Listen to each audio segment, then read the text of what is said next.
Assalamualaikum warahmatullahi wabarakatuh. Alhamdulillahilladzi ja'ala sam'a wal absar wal fu'ada wa kullu ulaika kana anhu mas'ula.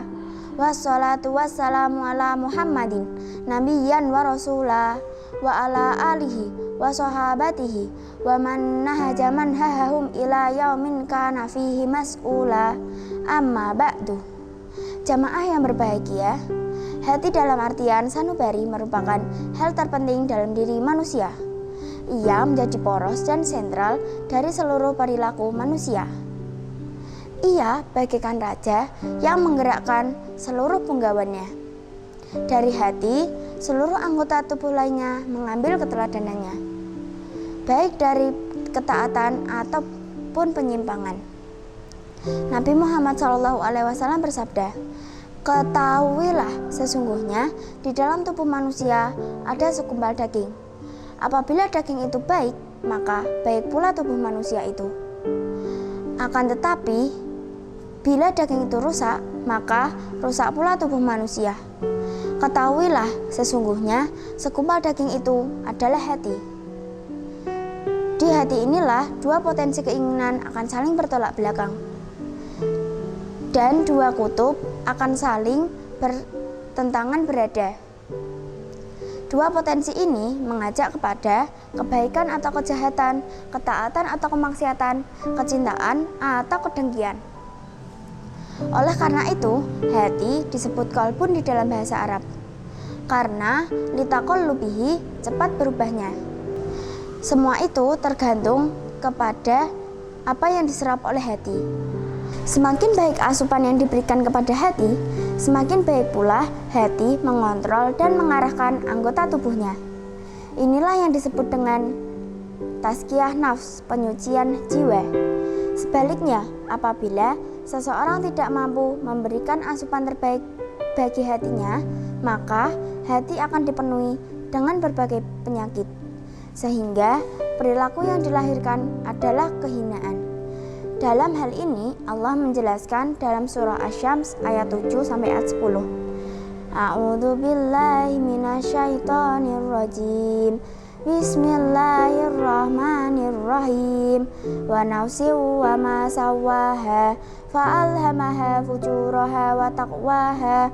Qad aflaha man zakkaha wa qad khaba man dassaha. Shadaqallahul adzim. Dan jiwa serta penyempurnaan ciptaannya, maka Allah mengilhamkan kepada jiwa itu jalan kefasikan dan ketakwaan. Sesungguhnya beruntunglah orang yang menyucikan jiwa itu, dan sesungguhnya merugilah orang yang mengotorinya. Oleh karena itu, sebagian ulama membagi hati manusia menjadi 3 bagian, yaitu qalbun salim, hati yang sehat; qalbun mayit, hati yang mati; dan qalbun marid, hati yang sakit. Ketiga kategori ini sangat tergantung kepada proses asupan yang diterima oleh hati. Apabila hati selalu mendapatkan asupan yang terbaik, maka jiwa yang terdapat di dalamnya akan mampu mendorong anggota tubuh lainnya kepada kebaikan. Begitu pula sebaliknya.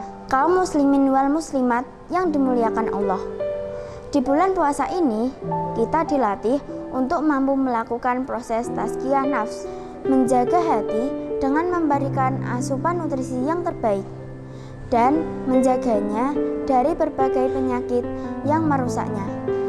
Itu ditempuh dengan melakukan berbagai ibadah seperti puasa, sholat malam, baca Al-Quran, mendengarkan tausiah, serta menjauhkan hati dari berbagai penyakit seperti riya, membanggakan diri, sombong, kikir, dan lainnya. Semua itu diharapkan membuat hati menjadi sehat, karena dengan hati yang sehat, jiwa akan selalu memberikan potensi yang baik dan bergerak kepada hal-hal yang positif. Hati yang penuh dengan cahaya keimanan akan cenderung membuat seseorang untuk memberi manfaat kepada sesama dan menjauhkan dari perbuatan yang merugikan sesama. Inilah yang disebut Allah dalam kalamnya, sesungguhnya beruntunglah orang yang menyucikan jiwa itu. Asy-Syams ayat 9. Disebut beruntung karena keberhasilan menyucikan jiwa yang ada dalam hati adalah pokok kebaikan dan kebahagiaan di dunia dan akhirat. Jamaah yang berbahagia, seorang yang berpuasa harus mampu mempertahankan kesehatan hatinya dan mengobati hatinya yang sedang sakit. Ia seharusnya mampu menghiasi hari-harinya dengan sesuatu yang membawa kemanfaatan baik untuk dirinya maupun orang lain, untuk dunia maupun akhiratnya. Dalam hadis sahih yang diriwayatkan Imam Muslim, ihris ala ma yanfa'uka wasta'im billahi wala ta'jas, yang maksudnya kejarlah, capailah apa saja yang membawa kemanfaatan bagimu. Mintalah tolong kepada Allah dan jangan merasa pesimis. Sikap produktif ini tidak mungkin dapat diraih oleh seseorang yang hatinya dipenuhi dengan kedengkian, kebencian, kezaliman, dan kegelapan. Inilah yang ingin dibersihkan Rasulullah SAW dari benak umat lewat pesannya kepada Anas, wahai anakku, apabila kamu mampu berada di pagi dan sore hari, sedang hati kamu tidak menyimpan suatu kedengkian kepada seseorang, maka lakukanlah. Hadis riwayat Tirmizi. Mari kita membiasakan diri untuk selalu berpikir positif dan meningkatkan kapasitas diri kita di bulan puasa yang suci ini. Wassalamualaikum warahmatullahi wabarakatuh.